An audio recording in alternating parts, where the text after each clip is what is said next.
Hi guys, I have with me here Jeff Opdyke, who is the editor of Global Intelligence and also a contributor to International Living. Jeff, I wanted to talk to you about sort of figuring out a digital nomad life, like just a little bit about the technical stuff in terms of, you wanted to not retire overseas, but to go abroad and keep working. So you had to figure out a way to do that legally. What were some of the questions you were considering? Like, what does that entail if somebody finds themselves in that same position? Yeah, I think the biggest issue that people have to think about is lifestyle. What kind of lifestyle do you really want? It's really easy to go to some place, like Paris or, a beach in Mexico or something and say, oh, I could live here. This is a great life. But the reality is when you're someplace as a tourist, it's a different world than when you're actually there and you're living and you're going through the supermarkets and the fresh fruit markets and you're dealing with the healthcare system and all that kind of fun stuff. So I think the big thing people have to do is go somewhere and try it out as a resident. Most places you can at least live 3 months, and in some places on a tourist visa.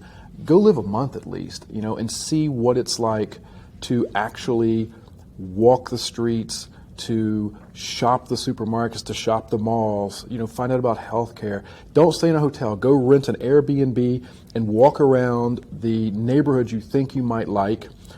Switch Airbnbs every once in a while, pick a neighborhood to start with and then go walk around, find another neighborhood, go live there for a week, do that kind of stuff so you can figure out where it is you really feel comfortable living. That was the thing that I was really thinking about. And I'd spent a lot of time traveling through Europe, so I knew the places that I kind of wanted to consider. And I visited a few of them.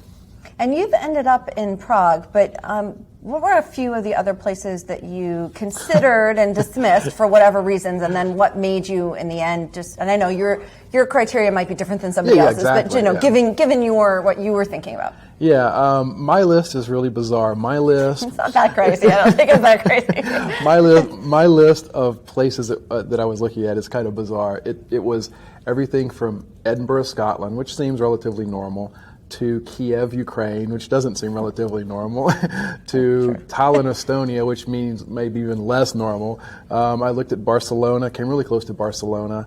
I considered parts of France and Prague. And they all sort of fell off for various reasons, which is it goes through that kind of a checklist of how you approach this. So I knew that I wanted to work somewhere. I had to have a work visa.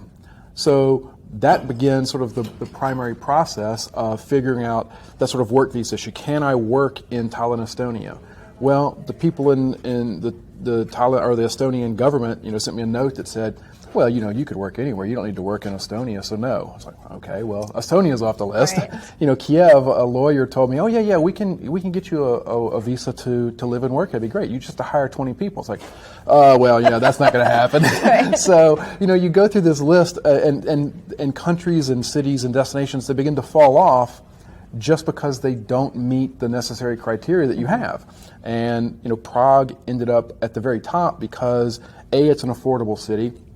It met my criteria for wanting to walk around and have a really convenient lifestyle without a car and car insurance and gas. It's a beautiful city. It's got that old world Europe feel, which I really like a lot. And the ability to obtain a work visa and a long-term residence permit was very sort of convenient and easy. And so it just sort of naturally gravitated to the top of the list for all the various reasons.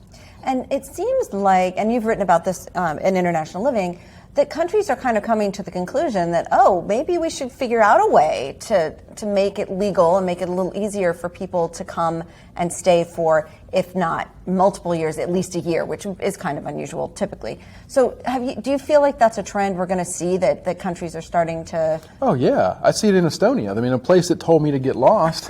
They're basically now they have a residency permit that lets you live there for a year as a digital nomad. And I think Estonia is a beautiful place. So there's a lot of that beginning to pop up. Greece has it. Estonia has it. There's places elsewhere in Central America that are, you see this popping up.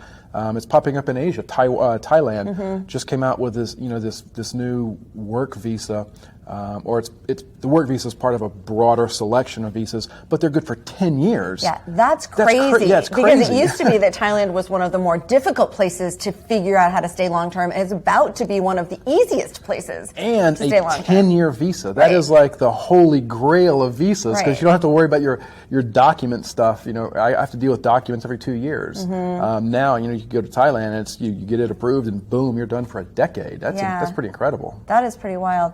So another question, just tell me a little bit about your life in Prague right now, just because it's a place that we don't typically write about in international living. Lots of our readers are looking for places that are warm year-round. Prague is not.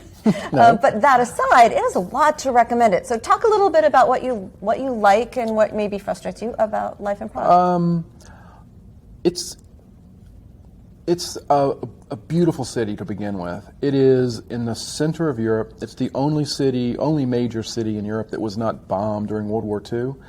So it still retains a cultural flair and an architectural flair and whatnot that literally goes back to like the year 900. So it's a really pretty city to just live in and walk around, and you're just staring at everything, and you're like, I can't believe I live here, It's an affordable city, really affordable. I mean, I'm in a cultural center of Europe, and sorry, I got something in my throat. Cultural center of Europe, and I'm paying easily 40% less than I was paying in Los Angeles, maybe 50%. I mean, I don't really know the numbers off the top of my head, but it's really, really, inexpensive relative to where I was. It's inexpensive relative to South Louisiana, where I was living before Los Angeles.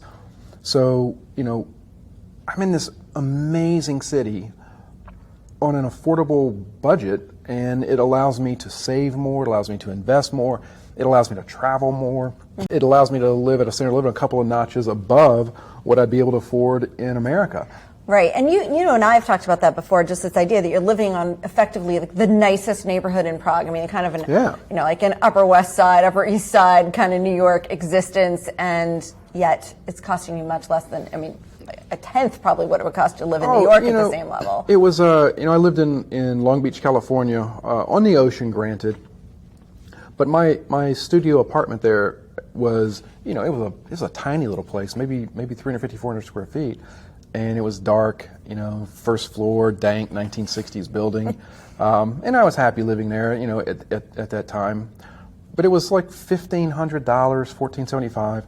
I live in an 1,100 square feet, 2-story apartment. My ceiling is all glass. It looks out over the city, and I'm paying the same price, for that. The food, I joke with people. I actually wrote about this. My wife and I went and had dinner at one of the pubs near our apartment. Schnitzel, which is very popular in Prague, with some green beans mixed with bacon and garlic, and we split a half liter of beer, and it was $9.72 for two people to have a whole meal. Yeah. Yeah. So the cost of living is really, really, really affordable, and it just makes your life. You just feel like you're living a richer life. Right. Well, and I think too, people always talk about. I think a lot of people they don't feel like they need to live like a billionaire. They just don't want to have to worry. They want to be able to just do what they want to do and not think for a second that can I afford this or can I not? And it feels like you are able to do that certainly where you are, and of course in lots of other places. Yeah, I mean, I could actually live even a better life. It's just that I pay a lot for insurance, and I mean life insurance back in the U.S. I have a life insurance policy because I'm a weird little saver, and so I have a bunch of life insurance policies that I keep paying on. And if I didn't pay all that stuff, I would be saving a lot more money. But I like my little life insurance policies. I'm happy. But the fact is that you can live a really, really high quality life in Central Europe in a major world capital, and it's gonna feel like you're spending the kind of money you would spend in a third-tier city in America. And some of the third-tier cities in America are more expensive than Prague. Right. That is just crazy. Well, thank you so much for talking to me. I appreciate it. No worries. All right.